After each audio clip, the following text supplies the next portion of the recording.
මට බයොලොජි වලට MCQ ලකුණු 48ක් මයින්ඩ් මැප් සෙට් එකක් බයොලොජි වලට එකතු වෙලා තියෙද්දි මාඩම ආසයි පාඩම් කරන්න. භාගයට ගිහිල්ලා පිළිතුරු ලියද්දි ඔයාට එක තැනක් හරි අමතක වුණොත් දැන් මම තමයි ප්‍රශ්නේ හදන්නේ.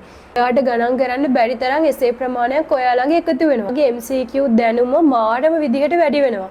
S එක ගන්න ලේසි. හැබැයි ඒක ගන්න අමාරුයි. ඔයාට මතක තියාගන්න අරමුණෙන් ඔයා කොළ 5ක හරි ඒ ටික ලියන්න. 2025 26 27 A levels කරන ඕනම ළමයෙක්ට අද ඉඳලා ෆලෝ කරන්න පුළුවන්.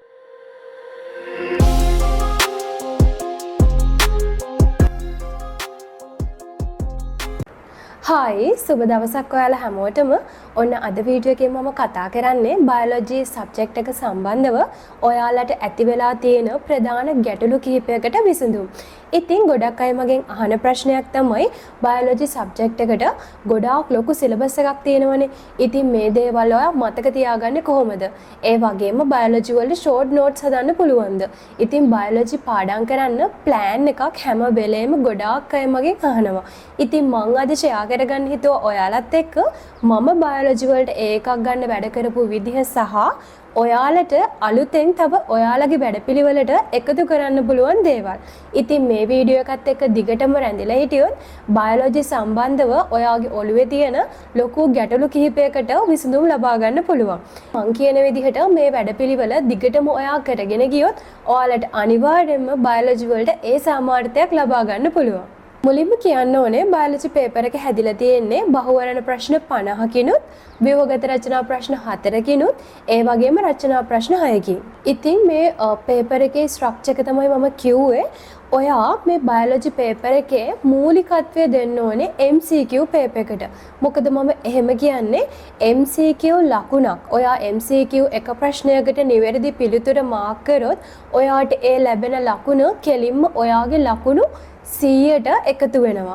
ඉතින් ඒ කියන්නේ MCQ පේපර් එක කොච්චර වැදගත්ද කියලා ඔයාලට තේරෙනවා ඇතිනේ. ගොඩාක් දුරට ඔයා බයොලොජි වලට MCQ 45ට වැඩිය ස්කෝර් කරනවා නම් ඒකක් එන්න තියෙන සම්භාවිතාවය ගොඩාක් වැඩි. හැබැයි ඔය ස්ට්‍රක්චර්ඩ් එක essay එක ලියන ප්‍රමාණය අනුව සමහර විට B සාමාර්ථයක් එන්නත් පුළුවන්. මට බයොලොජි වලට MCQ ලකුණු 48ක් හෝ 49ක් තිබුණා. මම විභාගය කරේ 2017 අවුරුද්දේ. ඉතින් ඔයාලට මට කියන්න තියෙන්නේ දැන් වෙද්දී සිලබස් එක ගොඩාක් වෙනස් වෙලා තියෙනවා.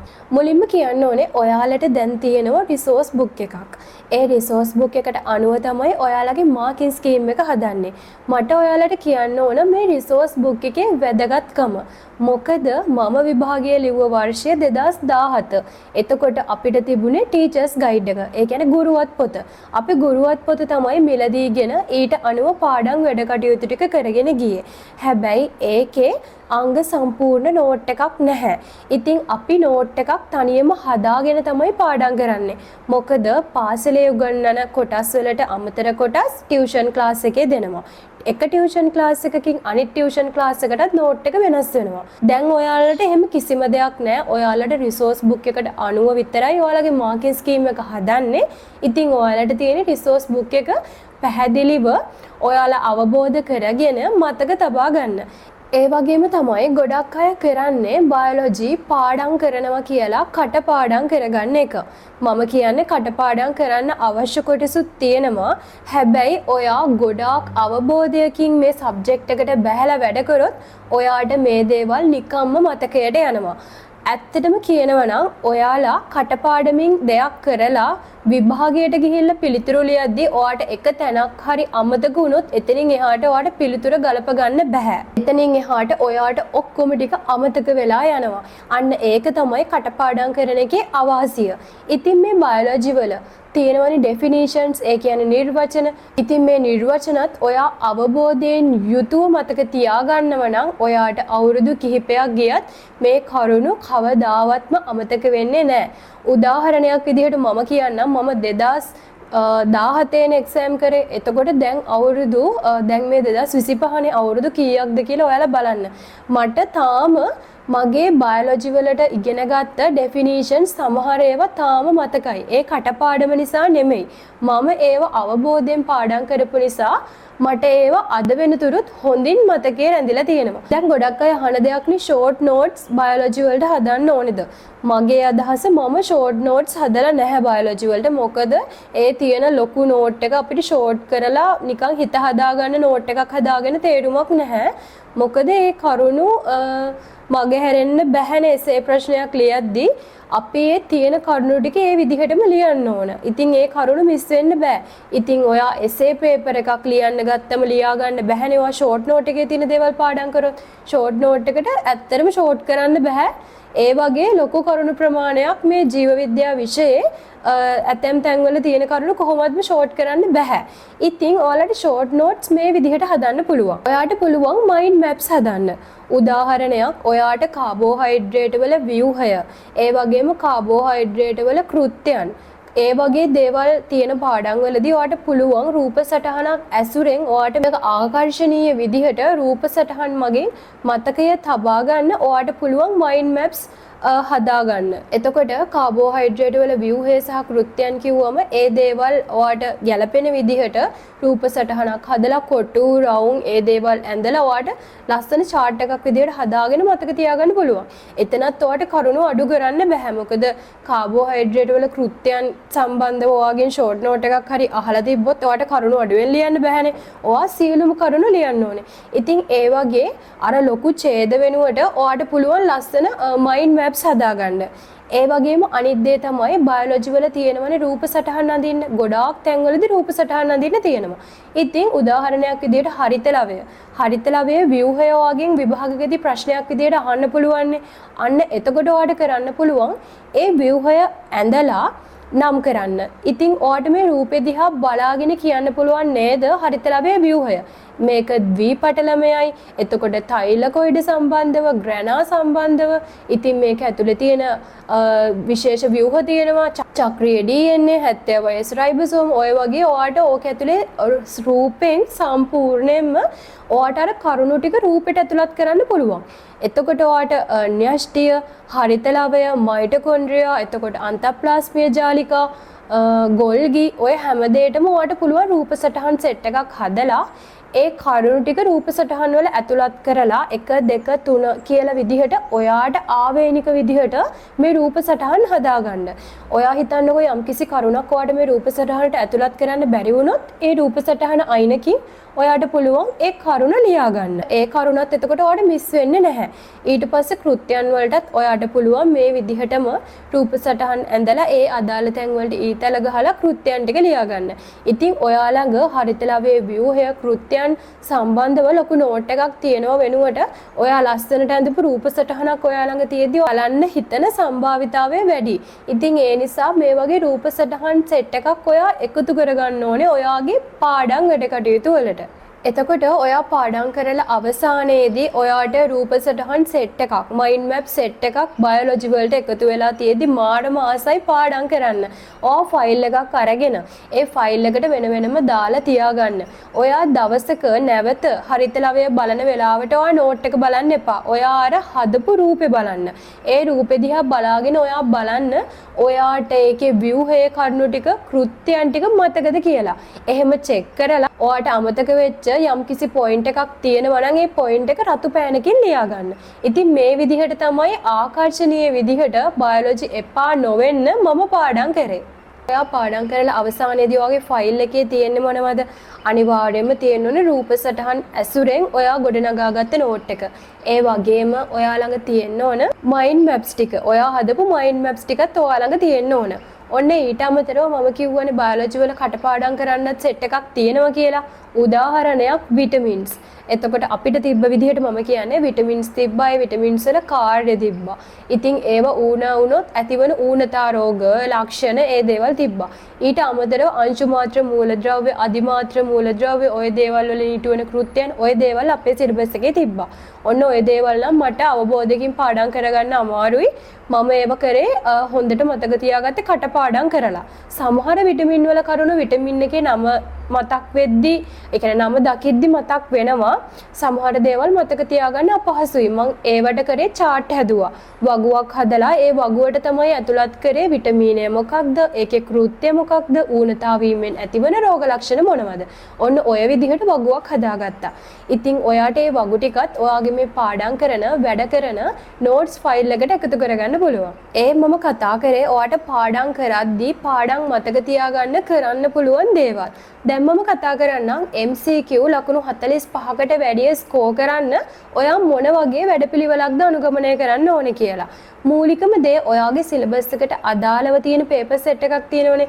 දැන් ඔයා 2025 ලියන කෙනෙක් නම් 2019 ඉඳලා ඔයාගේ සිලබස් එක අලුත් වෙච්ච අවුරුදු 6 කියන්නේ 2019 20 21 22 23 24 ඔය අවුරුදු 6 MCQ papers ඔය අනිවාර්යයෙන්ම කරලා තියෙන්න ඕන. මොකද සමහර අවුරුදු වල ආපු ප්‍රශ්න ඒ විදිහට මේ ප්‍රශ්න අංකෙත් එක්කම ඊළඟ අවුරුදු දෙක තුනකින් වගේ අහලා තියෙනවා මම දැකලා තියෙනවා. ඉතින් ඒ නිසා ඔය අනිවාර්යෙන් past papers MCQ ටික කරලා තියෙන්නම ඕන. මේ MCQ ටිකේ ලකුණු වැඩි කරගන්න මම ඔයාලට ප්‍රධානම දෙයක් කියන්නම් මේ MCQ විවරණය කිරීම. විවරණය කිරීම කියන්නේ මොකක්ද? උදාහරණයක් විදිහට මම ගන්නවන්න 2019 පේපර් එකේ 35 වෙනි ප්‍රශ්නේ. නිකම් මම කියන්නේ ඔන්න ඒ ප්‍රශ්නේ අහලා තියෙනවා කියමුකෝ සත්‍ය ප්‍රකාශය තෝරන්න කියලා.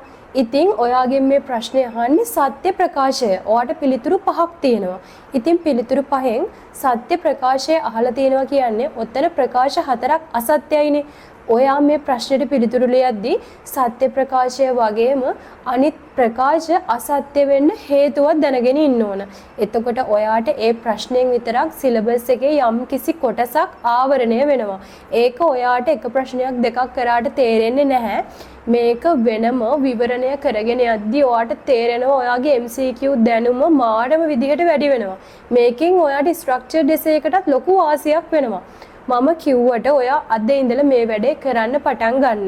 මොකද්ද? ඔයා 2019 ඉඳලා 2024 වෙනකම් පාස් පේපර් සෙට් එක අරගෙන ඒ පාස් පේපර්ස් හැම එකම විවරණය කරන්න. එතකොට MCQ එයි අවුරුදු 6ට ප්‍රශ්න 50 ගානනේ. එතකොට ප්‍රශ්න 300ක්.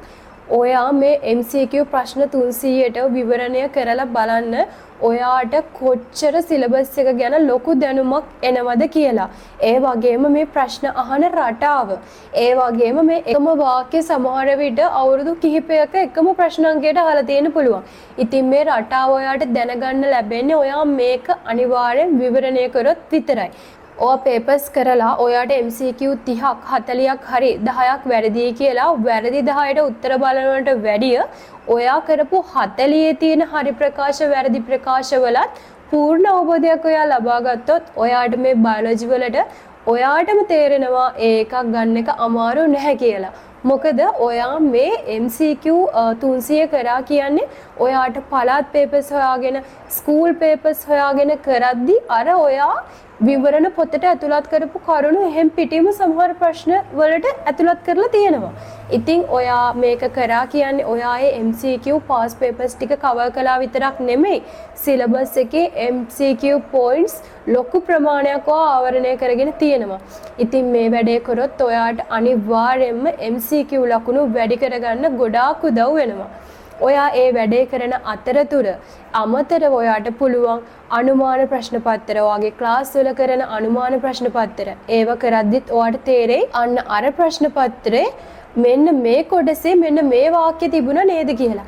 ඒක මට දැන් දැනෙන්නේ මම මේ වැඩේ සාර්ථකව කරපු කෙනෙක් නිසා. ඉතින් MCQ 45ක් 50ක්ම ගන්න පුළුවන් බයොලොජි වලට. MCQ 47ක් 48ක් අරගෙන ඔයා මේක MCQ මට්ටම හදාගත්ත කියන්නේ ඔයාගේ ස්ට්‍රක්චර්ඩ් එසේ එකත් ගොඩ යනවා. මොකද ඔයා ස්ට්‍රක්චර්ඩ් එකට අවශ්‍ය පොයින්ට්ස් ප්‍රමාණිකුත් ඔයාගේ ඔළුවේ දැන් තියෙනවා MCQ පේපර් එක හරහා. ඉතින් මේ විදිහට ඔයා MCQ එක ගොඩ දාගත්තොත් ඔයාගේ බයොලොජි වලට තියෙන ආසාව කැමැත්ත ඒ වගේම ප්‍රශ්නයක් දකිද්දී ඔයාට උත්තරේ හොඳටම පැහැදිලිව පේනවා මේක අසත්‍යයි මේක සත්‍යයි කියලා. ඉතින් ඒ නිසා මෙන්න මේ විදිහට MCQ පේපර් එක ගොඩ දාගන්න try කරන්න. දැන් මම කතා කරන්නේ essay පේපර් එක ගැන. essay පේපර් එකේ ලකුණු හදාගන්න මෙන්න මේ වැඩ ටික ඔයා අනිවාර්යයෙන්ම කරන්න. මේ ඔයා කරන්න ඕනේ කියලා කියන්නේ මම කරපු වැඩ ටික. ඉතින් මම කරපු වැඩ ටික කියලා කියන්නේ නැතුව මම ඔයාට මේක කරන්න කියලා තමයි මේ වෙලාවේදී කියන්නේ. මොකද මම විභාගෙට ඉවරයිනේ. ඉතින් ඔයා කරන්න ඕනේ 2019 ඉඳලා 2024 දක්වා තියෙන සියලුම essay ප්‍රශ්න ටික. එතන short notes ප්‍රශ්නක් තියෙනවනේ. ඒ ප්‍රශ්න සියල්ලටම මාකින් එක නොබලා ඔයා පිළිතුරු සපයන්න ඕන. මොන දැන් ඔයා පිළිතුරු ලියලා අවසානයේදී ඔයා ළඟ තියෙනවා උදාහරණයක් විදිහට 19 ප්‍රශ්න පත්‍රයේ එක ප්‍රශ්නයකට ඔනවා පිළිතුර ලියලා. ඔයා දැන් කරන්න ඕනේ මාකිස් ඔරිජිනල් මාකින් ස්කීම් එක අරගෙන ඔයාගේ ඒ ලියලා නැති පොයින්ට්ස් ටික රතු පෑනකින් අනිවාර්යෙන්ම ලියන්න ඕන. ඔයාට මග හැරුණු පොයින්ට්ස් 5ද 10ද ඒ හැමදේම රතු පෑනකින් ඔයා ඒ පොයින්ට්ස් ටික ලියලා තියාගන්න ඕනේ. මෙන්න මේ විදිහට ඔයා essay වලට පිළිතුරු ලියලා තව ෆයිල් එකක් අරගෙන ඒ essay ටික වෙනම එකතු කරන්න ඕන. ඉතින් ඔයාට ආයෙ දවසක මේ essay ටික පෙරලලා බලද්දී පාඩම් කරන්න බලද්දී මුලින්ම යන්නේ අර රතු පෑනෙන් ඔයා ලියපු කරුණු ටිකට. මොකද ඔයාට අමතක ගුණ කරුණු ටිකනේ තියෙන්නේ. ඉතින් ඒ නිසා ඔයාට ඔයා ලියපු කරුණු ටිකට වැඩිය දැන් මතක හිටින්නේ ඔයා රතු පෑනෙන් ලියලා තියෙන කරුණු ටික. ඒ නිසා අනිවාර්යයෙන්ම essay උත්තර ලියද්දී ඔයාට මගේ හැරුණු points රතු පෑනෙන් ලියන්න. නැත්නම් ලියන පෑනෙන්ම ලියලා highlight කරන්න. ඒ ටික ප්‍රධානව ඔයාට පේපර් එක ලියද්දී අමතක වුණ නිසානේ ඒ ටික වගේ පේපර් එකේ නැත්තේ. ඒ නිසා අපි ඒ ටික අනිවාර්යයෙන්ම මතක තියාගන්න ඕන. ඉතින් මතක තියාගන්න මේ කරුණු ටික අපි මේ පේපර් එකට විශේෂයෙන් අපිට කැපිලා පේන විදිහට තමයි එකතු කරගන්න ඕන. ඊට පස්සේ ඔයා දැන් පාස් පේපර්ස් ටික කරලා ඉවරයි. පාස් පේපර්ස් ඔක්කොම essay ටිකට ඔයා උත්තර ලියලා ඉවරයි. දැන් ඔන්න ඔයාට කරන්න පුළුවන් දෙයක්. ඒ කියන්නේ මම කරපු දෙයක්. මම කරේ පළවෙනි පාඩම පෙරළුවා. පළවෙනි පාඩම පෙරලලා මම බැලුවා. පළවෙනි පාඩමෙන් අහන්න පුළුවන් essay වර්ග මොනවද? මොන වගේ essayද මේ පළවෙනි පාඩමෙන් අහන්න පුළුවන්? ඊට පස්සේ ඒ ටික කොලයක් අරන් ලියාගත්තා. දැන් මම තමයි ප්‍රශ්නේ හදන්නේ. ඉතින් මම ඔන්න පළවෙනි පාඩම බලලා ඔන්න essay දෙකක් තුනක් හැදුවා. ඊළඟට දෙවෙනි පාඩමට යනවා. දෙවෙනි පාඩමට ගිහිල්ලා මම බලනවා මොන වගේ ප්‍රශ්නද මේ පාඩමෙන් මගෙන් අහන්න පුළුවන් කියලා. හරිම ප්‍රාථමික ප්‍රශ්න වෙන්න පුළුවන්. දැනට විභාගෙට ඇවිල්ලා නැති ප්‍රශ්නනේ ගොඩක් අපිට අහුවෙන්නේ. ඉතින් ওই සියලුම ප්‍රශ්න ටික පොඩි කොටසක්වත් මගේ ඇරෙන්නේ නැති විදිහට මම essay ටිකක් හැදුවා. පළවෙනි පාර පාඩම් කරද්දී ඒ කොටසෙන් essay ටිකක් මම හැදුවා. ඉතින් ඒ essay ටික හදලා ඉවර වෙද්දී ඔයාලට syllabus එකේ සියලුම පාඩම් වලට essay set එකක් තියෙනවා. ඒවා ඔයා විසින් නිර්මාණය කරපු essay. තේරුණාද? දැන් ඔයා කරන්න ඕන ඔයා ආයෙත් ඒ දෙවෙනි පාඩම පාඩම් කරන දවසට පාඩම් කරලා අර ඔයා හදාගත්තු essay වලට පිළිතුරු ලියන්න ඕන. ඔන්න ඕකත් මානව සාර්ථක ක්‍රමයක් අපිට මේ කරුණු ටික හොඳටම මතකයට යන්න. ඉතින් ඔයා අර විදිහට ඔයාම හදාගත්තු essay වලට පිළිතුරු ලියන එක තමයි මේ වෙලාවේදී කරන්නේ. ඒ වගේ පිළිතුරු ලියලා ඉවර වෙද්දී අවසානයේදී ඔයාට ගණන් කරන්න බැරි තරම් essay ප්‍රමාණයක් ඔයා ළඟ එකතු වෙනවා. ඒව ඔයාම හදාගත්තු essay. ඒ වගේත් ඔයාට පාඩම් කරද්දී මිස් වෙච්ච කරුණු ඔක්කොම essay එකේ රතු පෑනෙන් ඔයාට අමතක වෙච්ච ටික ලියන්න ඕනේ. ලියලා ඔන්න ඒ ටිකත් ඔයාගේ essay file එකේ එකතු කරගන්න ඕන. ඒ දේවල් කියද්දී සමහරුන්ට හිතෙන්න පුළුවන් ඔච්චර මහන්සි වෙන්න ඕනද බයෝ වලට එකක් ගන්න කියලා. ඉතින් මම සාමාන්‍යයෙන් මට එහෙම ලේසියෙන් එකපාරින් බැලුව ගමන් මතක හිටින්නේ නැති ළමයෙක්. ඉතින් ඒ නිසා තමයි මම මේ විදියට මහන්සි වෙලා බයෝ වලට එකක් ගත්තේ. සමහර ළමයි ඉන්න පුළුවන් මෙච්චර මහන්සි නොවි බයෝ වලට එකක් ගන්න. මගේ channel එකේ ගොඩක් ඉන්නේ මේ වගේ අමාරුවෙන් පාඩම් කරන ළමයි. ඉතින් එයාලට තමයි මම පාඩම් කරපු රටාව මම පාඩම් කරපු විදිහ share කරගන්න හිතුවේ. ඉතින් ඒ විදිහට මම කලින් ඔයාලට කිව්වා MCQ paper structured paper එකේ කරගන්න විදිය. ඒ වගේම දැන් කිව්වා රචනා ප්‍රශ්න පත්‍රය මම ගොඩ දාගත්ත විදිහ. බයෝ පාස් වෙන්න ලේසි. ඒකට යන්න එක තමයි අමාරු. ගොඩක් අනිත් කෙමිස්ට්‍රි ෆිසික්ස් ඒ තියෙන ළමයින්ට පවා බයෝ BC වෙලා තියෙනවා. එහෙම වෙන්නේ පාස් වෙන්න ලේසි. S එක ගන්න ලේසි. හැබැයි ඒක ගන්න අමාරුයි. ඒක ගන්න පුළුවන් කැපවීම තියෙන ළමයෙකුට විතරයි. ඒ වගේම බයෝ පාඩම් කරද්දී නිතරම ඔයා කරන්න ඕන පාඩම් කරපු ටික කොළ අරන් ලියලා පුරුදු වෙන්න ඕන. මොකද අපි කටින් හයියෙන් කියන එකත් සාර්ථක ක්‍රමයක්. කටින් විතරක් හයියෙන් අපි කිව්වා කියලා අපිට විභාගයේදී වාචික පරීක්ෂණයක් නෙමෙයි තියෙන්නේ, ලිඛිත පරීක්ෂණයක්නේ. අපි ඒ නිසා ඒ පිළිතුර අඩු කාලයකදී ලියන්න අතත් හුරු කරගන්න ඕන. උදාහරණයක් විදිහට මම හරිතලවයේම ගන්නම්. හරිතලවයේ කෘත්‍යයන් වගේ අහනවා. ඉතින් හරිතලවයේ කෘත්‍යයන් ටික පාඩම් කරලා ඒ ටික මතක් කරගෙන හයියෙන් එකපාරක් කියන්න. ඊට පස්සේ ඔයා කොලයක්, පරණ කොල ටිකක් එකතු කරලා තියාගෙන ඔයා හරිතලවයේ කෘත්‍යයන් ටික එකින් එක ලියන්න. කටුවට මේ ලස්සනට අකුරු ලස්සනට එහෙම ලියන්න ඕනේ. අර ඔයාට මතක තියාගන්න අරමුණෙන් ඔයා කොල 5ක හරි ඒ ටික ලියන්න. ඊට පස්සේ ඔයා සතියකින් බලන්නකො ඔයා නිකන් හරිතලවයේ කෘත්‍යයන් ටික කොලේ බලාගෙන හිටියට වැඩිය අර එහෙම ලියලා පුරුදු වුණාම ඔයාට මාර විදිහට මේක ගැඹුරු මතකයට යනවා. මේ විදිහට සතියේට පාඩක් ඒ වගේ මාසකට පාරක් ඔයා පාඩම් කරපු විෂය කොටසක් නැවත බලන්න. නැත්නම් අර මුලදී පාඩම් කරපු ටික ඔයාට අමතකම වෙලා ගිහින් තියෙන්න පුළුවන්. ඉතින් මම හිතනවා මම දන්නේ නැහැ මේ වීඩියෝ එක කොච්චර දිග වෙයිද කියලා. මොකද මම කරපු හැම දෙයක්ම ඔයාලත් එක්ක මේ වීඩියෝ එකේ ෂෙයා කරගන්න හිතුවා. ඉතින් ඔයාලා වීඩියෝ එක බලලා මම හිතනවා ඔයාලට සාර්ථක ප්‍රතිඵලයක් ලබා ගන්න පුළුවන් වෙයි කියලා. මට මේක කියන්න බැරි වුණ මොන හරි දේවල් තියෙනවා නම් මම තව වීඩියෝ එකක් ඔයාලට අරගෙන එන්නම්. ඉතින් ඔයාලට මීට අමතරව බයොලොජි සම්බන්ධව තියෙන ප්‍රශ්න මොන හරි තියෙනවා නම් මේ වීඩියෝ එකේ කමෙන්ට් එකක් විදිහට දාන්න. මේ වීඩියෝ එක 2025 26 27 A levels කරන ඕනම ළමයෙක්ට අද ඉඳලා ෆලෝ කරන්න පුළුවන් වැඩපිළිවෙලක්. ඔයාලා එක ෆලෝ කරලා බලන්න. ඔයාගේ ලකුණු ටික ඉබේම අනිවාර්යයෙන්ම මේ විදිහට මහන්සිලා වැඩ කරොත් අනිවාර්යයෙන්ම වැඩි වෙනවා. අවසාන වශයෙන් මට කියන්න තියෙන්නේ බයොලොජි කියන්නේ කටපාඩම් සබ්ජෙක්ට් එකක් නෙමෙයි, අවබෝධයෙන් තේරුම් අරගෙන සාර්ථක ප්‍රතිඵලයක් ලේසියෙන්ම ලබා ගන්න පුළුවන් සබ්ජෙක්ට් එකක්. ඉතින් ඔයාලත් අද ඉඳලා මේ වීඩියෝ එක බලන දවසේ ඉඳලා මෙන්න මේ විදිහට ඔයාගේ කරන් යන වැඩ ටික කරගෙන යන්න. එතකොට ඔයාලට සාර්ථක ප්‍රතිඵලයක් ලබා ගන්න පුළුවන් වෙයි.